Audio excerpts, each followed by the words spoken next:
I'm just doing another update today on some plants that we've got going. Some are doing really well. It is very cold today. I could feel that chill in air as I was walking up garden. So there is a chance we could get a frost later on. So always good to come out and keep checking on your plants. We're not in spring yet. It is on its way, but we're not there yet. And even when we do get to what is officially spring, we've still got chances of frost. But these are as lettuces. And I do like to constantly update people on progress or as plants. That way you can compare to your own plants at the same time and see how you're doing. These lettuce have really come on now.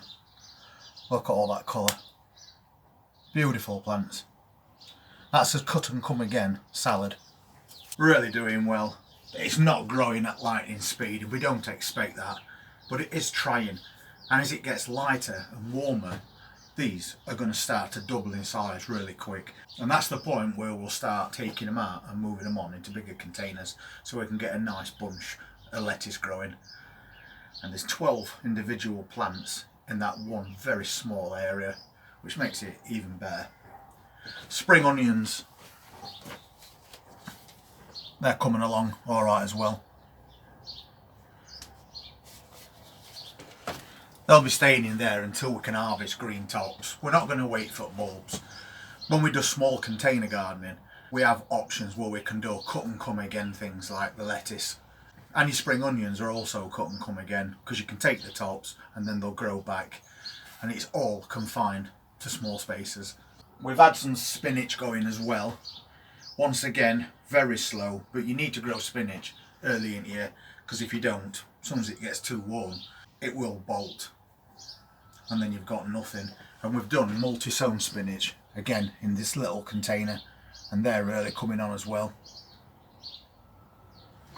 We're going to get a big nice bunch of leaves that once again we can harvest and then let regrow for more harvests. So once again, small space gardening with cut and come again vegetables works really well. You don't just take one thing. You're not waiting for a hearting lettuce or a fully grown bunch of spring onions. You're taking little bits at a time over a longer period. The onions have also advanced a little more. Those green tops are getting bigger. So we're well on its way. And I can just pop one of these out and take a look at it, just to see what the root's like. And as you can see, we have got roots going on there, but they're not too dense at the moment, so they can stay in there for quite a while longer until we're ready to put them in containers or outside. Another thing that we've been doing is starting off peppers, and we've done two lots of peppers. We did as very early peppers a couple of months ago, which we've repotted to grow on, and then we sowed some fresh seeds of a different variety. The original ones are long sweet bell peppers, but we also wanted some regular bell peppers, the ones that grow nice and big and round. These are the ones that we potted on quite recently, and we did have a problem with these because some of the leaves started to curl up, and we covered every reason why that would happen in a previous video. So if you've got any leaf curl going on or leaf roll, it might be worth just checking out that video and see all the different ways that you can fix that problem. But these are the ones that had curling leaves on top, and you can see now they're all nice and straight, and they're really good sized plants for so early in season. And that's because we keep them indoors. I've got them under grow lights. I keep them on a heat mat, but I only do that because we can't afford to eat a spare room that we don't use.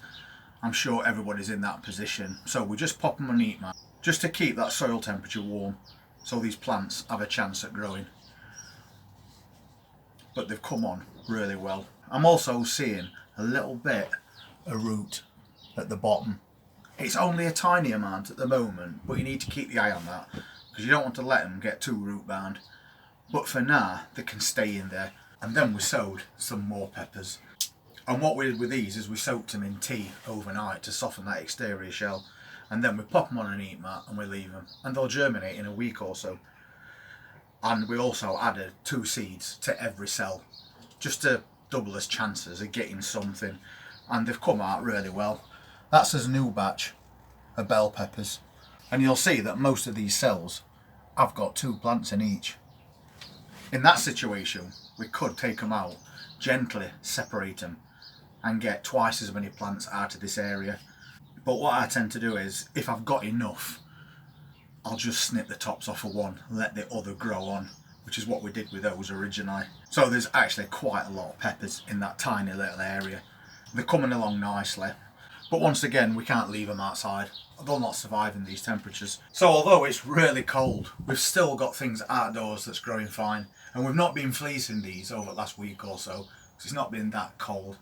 However, today it does seem to have dropped quite a bit, so you still need to have your fleece handy just in case. We don't want us plants getting hit by minus temperatures when we put all that effort into getting them to the stage that they are now. We've got a container over there with his first seed potatoes, and we'll be doing quite a few more later on. I'm not doing them all at once, especially since they're new potatoes or first earlies, so they don't take that long to grow once it warms up, and then when they are ready to harvest they don't store very well either. So we're staggering all as pots this year between now and May. We've also got some life from the strawberry plants. These have been sat outside all winter, no covering on them whatsoever, because strawberries are virtually impossible to kill. We've got a few bits of dead foliage on these plants which we just need to get rid of, just break them off, and then we've got all that new growth there. So we've got the start of some really healthy looking strawberry plants there, and we've got quite a lot of these that we popped into containers, so later in season we can move them into a larger area to grow on, or just put them in big containers.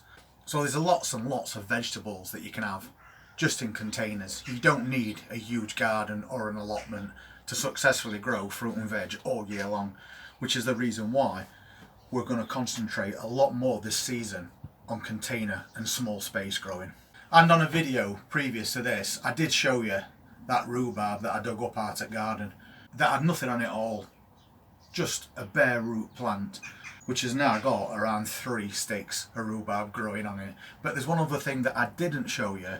There was another plant in the garden that looked like it were rotting. It looked like it was just going to die off. So rather than give up on that plant, I decided to dig that up as well, even though it was quite small, and move that on into a container. And we popped it into one of these caravan wash bowls. But this tiny little rhubarb plant that we popped in is so resilient, and it's decided to try and grow us a stick of rhubarb, which is amazing for a plant that we thought we'd lost. But even in such a small container as that, you can still get something. When you put rhubarb plants in your garden, they have quite big, thick roots. So you would think if you put them in a tiny little container like that, chances are you're going to get nothing. But it just proves that you can. If we only get 2 or 3 sticks of rhubarb from this, that's still amazing from such a small area. We've still got the sweet peas on go. We've put some into a bigger container. The ones that's in the smaller container that we had left over are still looking perfectly healthy. So if you've only got a very small area to work with, even just a few feet square, you'd be surprised at just how much you can grow between now and end of season. So if you've never done container gardening before, maybe give it a try this year. It's a few minutes out of your time, a few pence for seeds, maybe a couple of bags of compost for your containers, and in just a couple of months' time you're going to start harvesting your very own fresh homegrown vegetables. And just before I go today, thank you so much to his latest donators, Dominic Cullen and Melissa Cook. It's really generous of you to make donations to this channel, and we always put every penny back into this channel to help us with costs of things that we do through season. So thank you so much, Dominic and Melissa, for your generosity. It really is massively appreciated. If you want to see what else we're sowing over the next few weeks, please hit that subscribe button, press that notifications bell, and I look forward to seeing you in the next one. You take care.